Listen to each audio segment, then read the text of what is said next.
اللهم صل على محمد وعلى آل محمد كما صليت على إبراهيم وعلى آل إبراهيم إنك حميد مجيد اللهم بارك على محمد وعلى آل محمد كما باركت على إبراهيم وعلى آل إبراهيم إنك حميد مجيد أعوذ بالله من الشيطان الرجيم بسم الله الرحمن الرحيم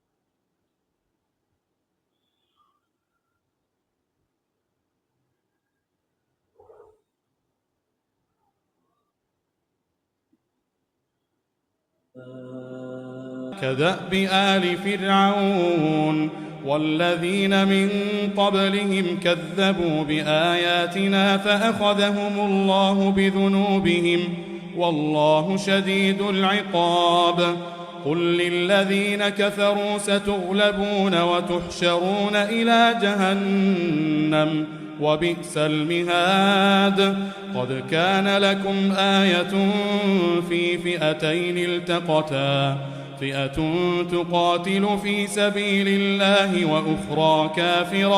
وأخرى كافرة يرونهم مثليهم رأي العين والله يؤيد بنصره من يشاء إن في ذلك لعبرة لأولي الأبصار كدأب آل فرعون والذين من قبلهم كذبوا بآياتنا فأخذهم الله بذنوبهم والله شديد العقاب قل للذين كفروا ستغلبون وتحشرون إلى جهنم وبئس المهاد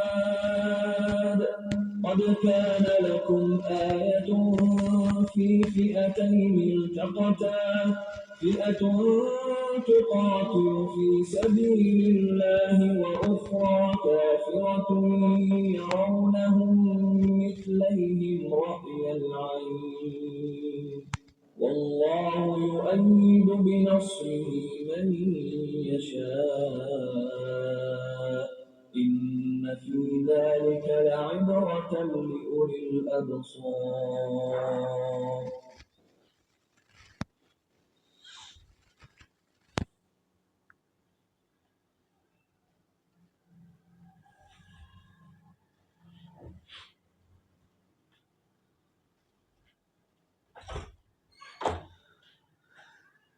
اس سے پچھلے سبق میں ہم نے پڑھا تھا ان الذین کفروا لن تغنی عنہم اموالہم ولا اولادہم من اللہ شیئا، بے شک وہ لوگ جو انکاری ہیں جنہوں نے کفر کیا ہے، ان کے مال اور ان کی اولاد اللہ کے سامنے ان کو کوئی فائدہ نہیں دے گی۔ واولئک ھم وقود النار، اور یہ لوگ جہنم کا ایندھن ہیں، آگ کا ایندھن ہے۔ کداب آل فرعون، آل فرعون کی طرح، کداب کی طرح حال ہوگا، والذین من قبلہم، اور ان لوگوں کی طرح جو اس سے پہلے گزرے، کذبوا، انہوں نے جھٹلایا، بآیاتنا، ہمارے احکامات کو، فاخذہم اللہ، پس پکڑ لیا ان کو اللہ تعالی نے، بذنوبہم، ان کے گناہوں کی وجہ سے، واللہ، اور اللہ تعالی، شدید العقاب، سخت عذاب دینے والا ہے۔ جہاں پہ انسان کی صفت کذبوا بآیاتنا کی آتی ہے تو اللہ تعالیٰ پھر اپنی صفت کون سی بیان کرتا ہے؟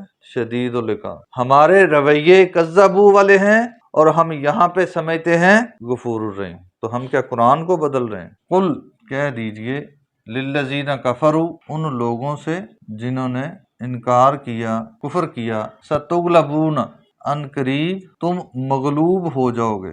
شروع میں جو سین ہے وہ کیا ہے؟ ان قریب، سا، ان قریب، تغلبون، تم پر غلبہ پا لیا جائے گا، وتحشرون، اور تمہیں جمع کیا جائے گا، اکٹھا کیا جائے گا، گھیرا جائے گا، الی جہنم، جہنم کی طرف، وبئس المہاد، اور وہ بہت برا ٹھکانہ ہے۔ قد، تحقیق، کان لکم، تھی تمہارے لیے، آیتن، نشانی، فی فئتین، دو جماعتوں میں، دو گروہوں میں، دو لشکروں میں، التقطا، جن کا آمنا سامنا ہوا، کون سے دو لشکر؟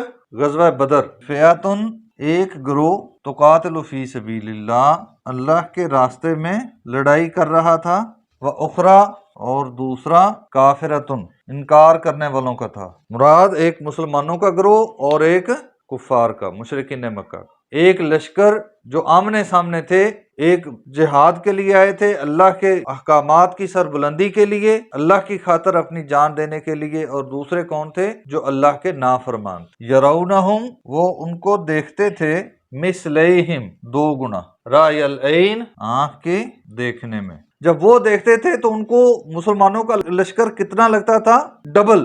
واللہ اور اللہ تعالیٰ نے قرآن مجید میں دوسرے موقع پہ بتایا کہ اللہ تعالیٰ نے مسلمانوں کو ان کا لشکر کس طرح دکھایا، تھوڑا کر کے، تاکہ مسلمانوں کے حوصلے بلند رہیں اور مسلمان کہیں پسپائی اختیار نہ کر جائیں۔ پہلا موقع تھا نا، اللہ کا مقصد یہ تھا کہ یہ لڑائی حتمی ہو کے رہے، کہیں کسی صورت میں یہ آپس میں صلح کی طرف نہ نکل آئیں یا ایک دوسرے سے پیچھے نہ ہٹ جائیں۔ اس لیے اللہ تعالیٰ نے ظاہری طور پہ حالات ایسے پیدا کیے کہ یہ ایک دوسرے سے بھڑ جائیں، کیونکہ اللہ تعالیٰ چاہتا تھا آج حق حق ہو جائے اور باطل اپنی موت مر جائے۔ واللہ اور اللہ تعالیٰ یؤید بنصرہ اپنی مدد کے ذریعے تائید فرماتا ہے، سپورٹ کرتا ہے، من یشاء جسے چاہتا ہے۔ تو جو اس کے راستے میں نکلے گا اللہ اس کی مدد کرے گا۔ ان فی ذالک بے شک اس واقعہ میں لعبرۃ عبرت ہے، سبق حاصل کرنے کا موقع ہے، لأولی الابصار صاحب فہم و فراست کے لیے، دیکھنے والوں کے لیے، آنکھوں والوں کے لیے عبرت ہے۔ اللہ تعالیٰ سمجھنے اور عمل کرنے کی توفیق عطا فرمائے۔